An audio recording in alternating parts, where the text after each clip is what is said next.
everybody. This is Clive Priddle, and on the current, in this December edition, I'm delighted to say we have Sarah Knight. Welcome, Sarah. Thank you for having me.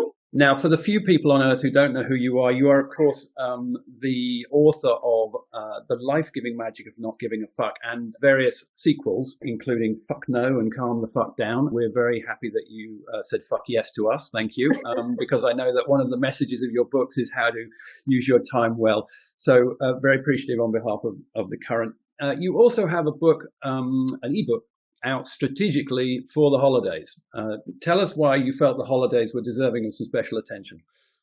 Well, the book you're referring to is How to Not Give a Fuck at Christmas, which was something that it seemed like people who were reading my first book were really focusing in on this family time, which tends to happen around holiday time. So I thought I would give a little bonus material very specifically related to the holidays. And, it's a different kind of year this year because obviously there's a lot that we can't do, which sort of obviates the need to say no to things you don't want to do. But there are also a lot of families that I think don't necessarily feel the same way about how they want to continue or change their celebrations for the holiday this year. And some who, want everybody to still gather, and others don't think they should. They shouldn't, by the way. I'm just going to say that right now. But, they still want it because we're all social creatures who are just really mired in our habits and traditions. And one of the things that I talk about in all of my books, which are sort of collectively known as the No Fucks Given Guides, is that it's okay to do your own thing. It's okay to break out of a tradition for tradition's sake. It's okay to start forming your own traditions. And this year, of course, is, prime opportunity to do that. So basically, the idea of the life-changing magic of not giving a fuck is to conserve your joy and dispense with your annoy. So, I have a whole theory about how you do that, which I can tell you more about. I can let you get a word in edgewise, whatever you like.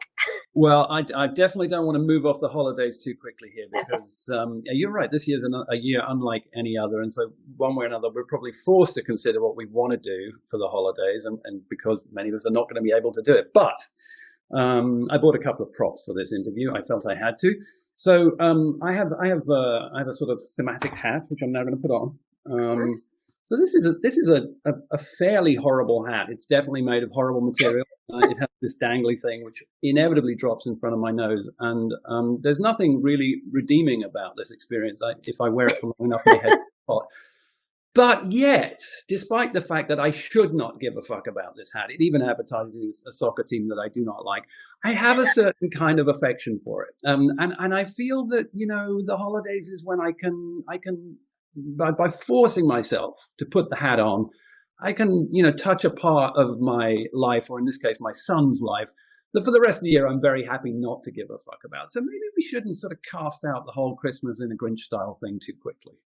Oh, absolutely not. And, the idea of deciding whether you give or don't give a fuck and then giving those fucks through your time, energy, and money, which I refer to as your fuck bucks, is really about coming to a balance for yourself that really works for you. So it's not about this, though it may be a popular hashtag, 0 fucks given, it's really about giving fewer better fucks. So what you do is you take that time, energy, and money, your fuck bucks, and you map out a fuck budget for it. And your fuck budget can include holiday cheer.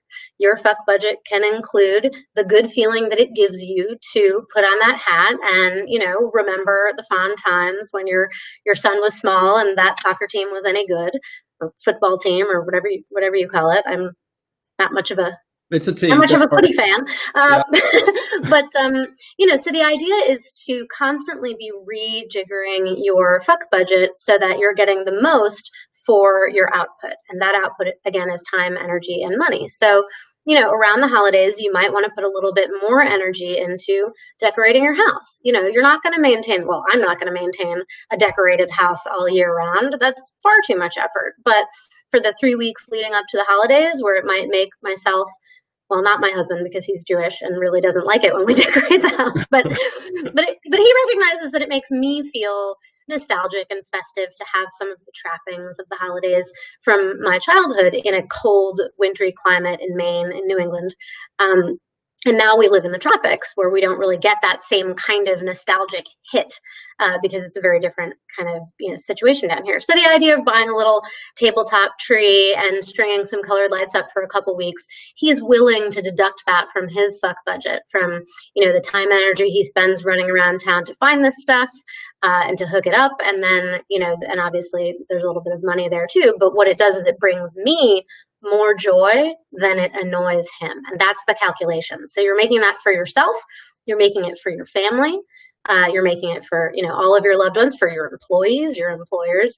Does this bring me more joy than it annoys others? And therefore, can we balance our fuck budgets accordingly? There's a pretty complicated double entry fuck accountancy going on here, but balancing all these budgets. That means I can have one of these as well, which I'm happy about, because this also is a little plastic tree, which I'm happy to see not at all for most of the year. But then when I stumble upon it at the holidays, and I see this joke, the house plant, which was given to me by a colleague who knew that I was a deep admirer of Hugh Laurie, I get a little frisson of pleasure, because I've forgotten this for 360 days of the year. But for 5 days of the year, this plant deserves a shakedown and an airing. So that's allowable. That's like not giving very much of a fuck, but occasionally there's something there. Absolutely. If it brings you joy, then give that fuck. But if it annoys you, then maybe withhold that fuck so that you can spend it on something better. And I will say, because I don't want people to think that I'm super grinchy, although I give a lot of advice about how to say no to your family and how to set boundaries with other people so that you do not have to buy, participate in, see people that you don't like. This time of year, and particularly in this COVID year, I think we should all be thinking about what it is that is really so important to our families that might not be important to us. The fact that that plant brings you so much joy means that, folks who live in your orbit should be willing to look at that plant every day for a week leading up to Christmas, even though they think it's silly, because it brings you joy. So if there's something that I hate to do, for example, Zoom, I will do it for my parents because I know that it brings them even more joy than it deducts from my annoy account. So we really do try to take into account other people's feelings and not actively be assholes when pursuing the life-changing magic of not giving a fuck. I'm going to take my hat off, but I don't want you to think for a moment that I'm repudiating it. All right. So the other question I had about not giving a fuck in general is it feels like you need to be very confident in knowing what you actually give a fuck about. And I think most of us aren't, or put it this way, we may think we know what brings us joy, but oftentimes the things that bring us joy are things that we kind of stumble across. It's a happy accident. You go to the store in the rain because you desperately need, half a gallon of milk. And then suddenly the cloud parts, the moon shines through, and you think, good Lord, this is a remarkable day. So are we in danger of ruling out that kind of the pleasure of, the unexpected pleasure, because we've kind of been so disciplined with how we're allocating our time to the things we think are guaranteed joys? Well, I think there are two different kinds of people in the world. Perhaps you and I are on the opposite ends of the spectrum. One is a person who really enjoys knowing what she likes, knowing what makes her happy, and planning to maximize that known joy and minimize the potential for unknown annoy. Okay, so it's more important to me to know that I'm going to enjoy my day, have a good time, be with people that I already know and love, than it is to risk getting my annoy hackles up by accidentally stumbling into something that I didn't plan for that really bugs the shit out of me. So that's who I am. Now, it's possible that you, or this mythical person that you are asking on behalf of, is somebody who delights in the sudden, unexpected pleasures that can be found in life.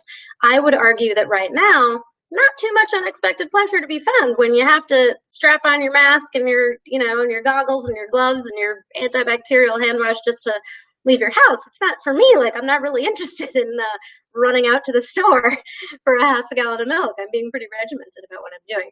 But But again, the idea behind, the magic of not giving a fuck is to really be honest with yourself about what you love and what you don't. And there's also another component, which is what I thought you were leading up to with this question, which is about not giving a fuck about what other people think. So usually people are asking me, well, how do you go forth into the world and allocate your fuck budget to suit your needs without worrying about people being upset with you, or people thinking you're weird, or people thinking that you're not a nice person? And so the very first thing you have to do is understand that only you have control over your life and how you live it and what you get out of it. And you can't control other people's opinions. They might think your hat is stupid. I think it's adorable. They might think that they would rather not get so low on milk that it's a desperate situation that they have to run to the store.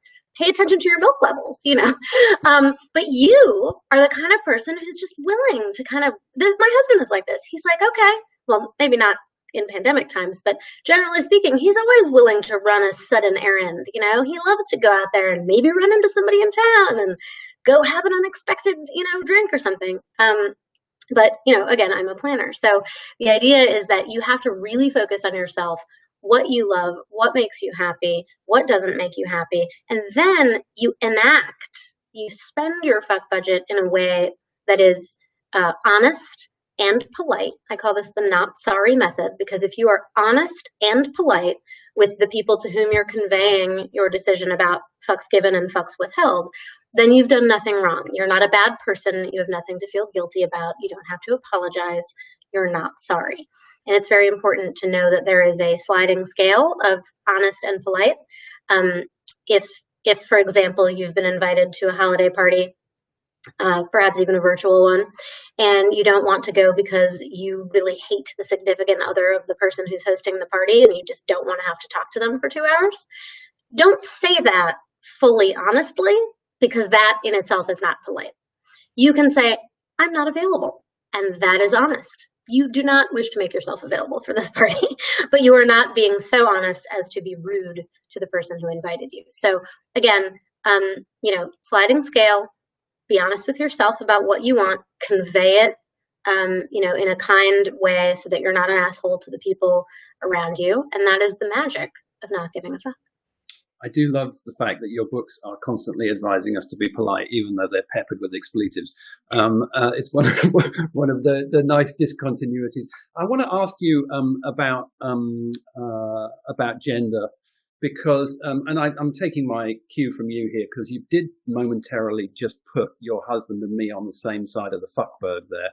And I'm wondering if actually, when it comes to a lot of these things like caring too much and being too conscientious and giving your time to people who in the end are not deserving of it, whether this is perhaps a problem that women feel more acutely than men, who generally don't do any of those things, and don't seem to suffer the internal conscience of saying no politely. Politely. Well, right, yeah. Frankly. So is your audience gender? Do you feel that women suffer the abuses of their time on pointless activities more than men do? I mean, half the time getting men to show up at all is a triumph. So. Well, I do think that from a very young age, the science tells us that women are socialized to serve. They are socialized to make people feel comfortable, and specifically to not make people feel uncomfortable. They are the ones who run the show in the background and are supposed to stay in the background. And when I say women are socialized to do this, this is, these are gender roles that have been built in since the beginning of time, and they can be rebuilt, if we start treating our children, our brothers and sisters, our colleagues in a different way. But generally speaking, men are socialized to win. They're socialized to prevail. And so their end goal is very different from the woman's end goal. The man's end goal is to win, to get what he wants, and not to worry too much about the interim actions, whereas the woman is focused entirely on the interim actions. What am I doing to make this person feel comfortable, to set them up for success, to comfort them when they do not succeed? And so they're sort of focused on the process, and the men are focused on the result. And because of that, there is a lot of additional emotional labor that I feel that women acknowledge that they carry in households and on their own. I don't feel that I suffer from that too greatly, in part because I am not a mother. And I think that, throwing a family into the works really just ups the stakes enormously in terms of how much work, and how many times a woman has to say yes in the course of any given day. Yes, I will handle the doctor's appointments. Yes, I will write the grocery list.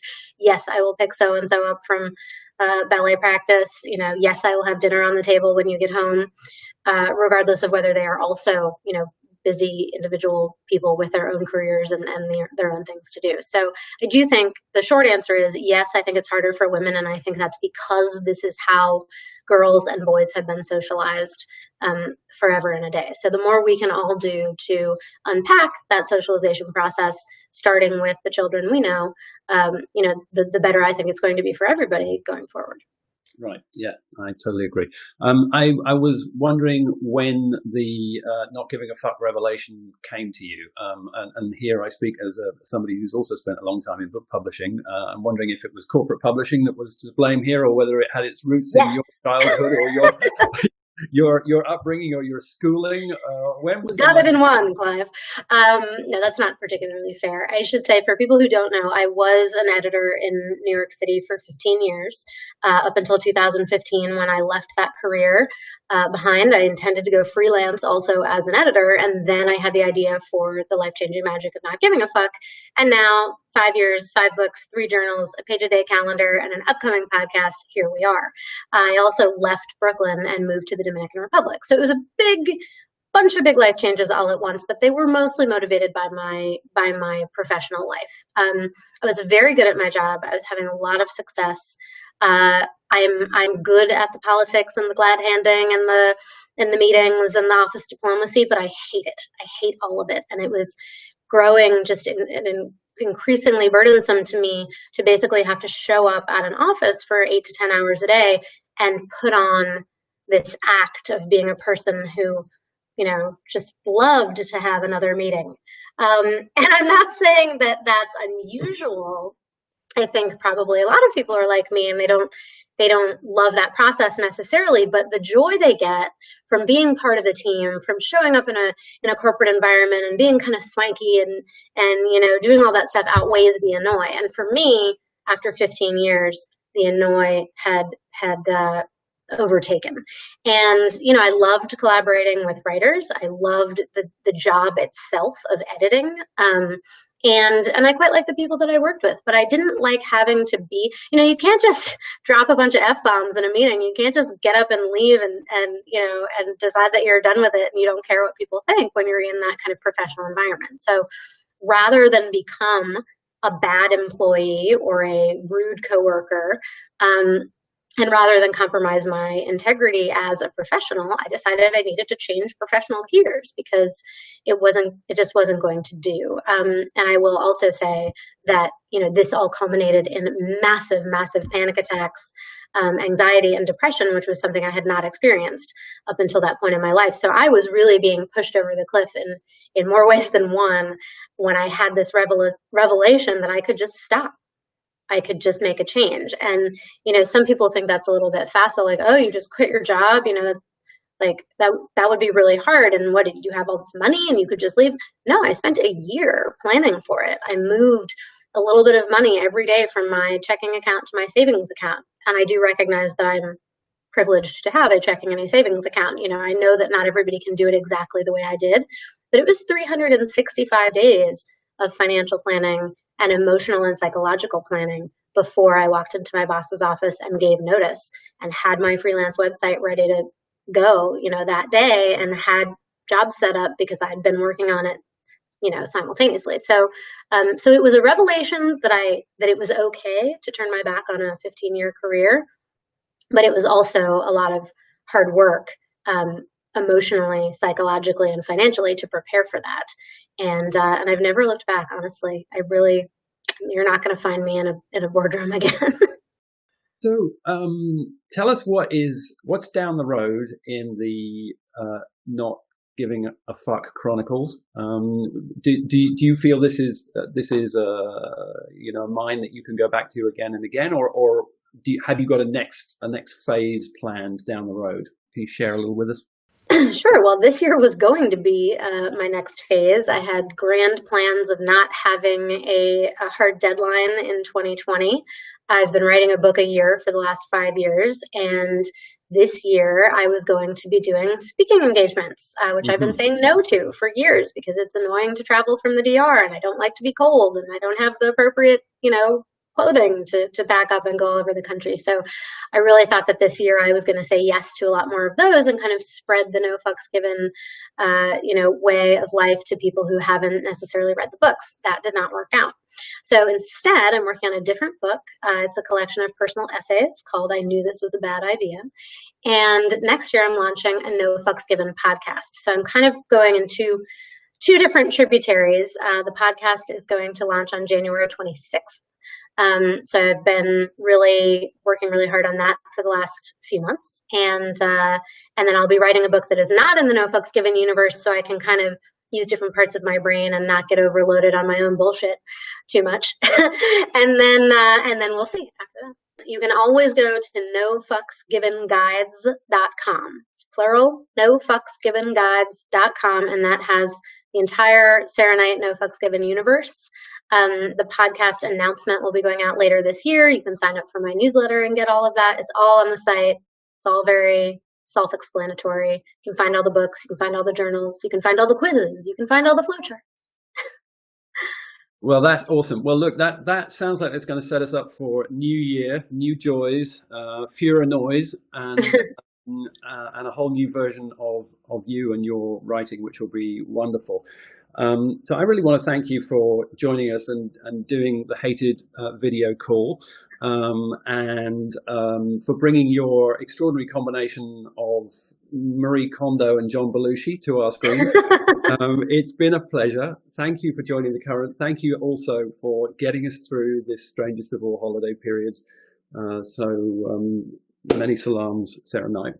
Well, I really appreciate you having me on. I know that the message can sometimes seem a little bit, a little bit negative for the people. And I like to be able to come out here and explain to them that not giving a fuck is really about living your best life and not hurting anybody else while you do it. So I just want to give one more little tip for the holidays for people.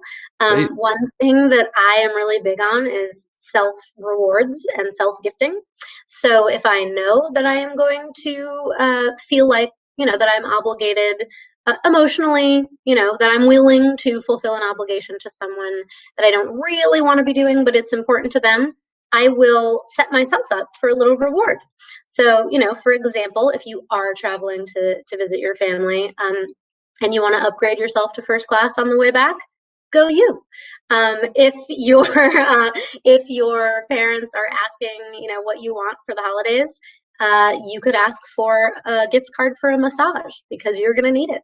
And then they will have effectively given you the gift that makes you, de-stress and relax after having spent the holidays with them. Again, this year, COVID kind of blows everything out of the water. So it's entirely possible that there will be no flying and no massages. But it's the kind of thing to think about. If there's anything you can do for yourself that just, adds a little bit more joy to your world when you're deducting some of it on behalf of another person, go nuts. Very nice. Thank you. Hachette,